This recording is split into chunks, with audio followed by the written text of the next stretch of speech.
ხონეს კისტების გადასახლების მერე ჩვენ ცხოვრობდით კისტების სახლში, ბოლოში იყო დაინგრე, ახლა აღარ არის. ორი ოთახი იყო, ერთ ოთახში წიქანი ცხოვრობდნენ, მეორეში ჩვენ ერთ სახლში რა. წიქა მიცოდა რა, რომ მე მაჭკატი მიიყარდა და ჩემი გასაგონად იტყოდა მაჭკატი, ახსენებდა მაჭკატს რაღაც რა კარგია, რაღაცა და ავით ახლა მაჭკატი და მაჭკატი სანამ არ მცემდნენ არ გჭირდებოდი რა, დედაჩემი სანამ არ მცემდა. ერთხელაც წიქა არის რომ ბეიამ გამოიტანდა ერთი ცა მაჭკატი აი მოზბილიც.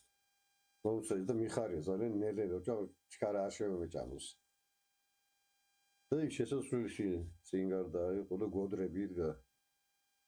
და კერი ხორბალი ჩაყრილა და გაზაფხული ეტყობა ხნის პერიოდი ახლოვდებოდა თუ იყო და მამაჩემი და ბიძაჩემი იქიდან იღებენ იმ ხორბალს და ტომრებში ყრიან გასატანად დასათესად.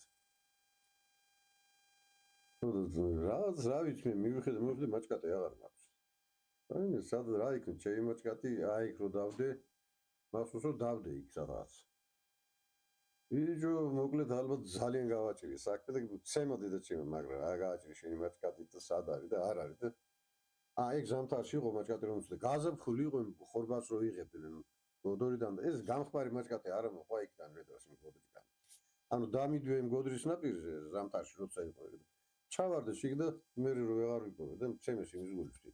და მე გაზაფხულზე 1-2 თვის შემდეგ რომ ამოვიდა და რო გამახსენდა რამ წარად განვიცა და კიდე დავიწყე ტირილი და კიდე მცემეს.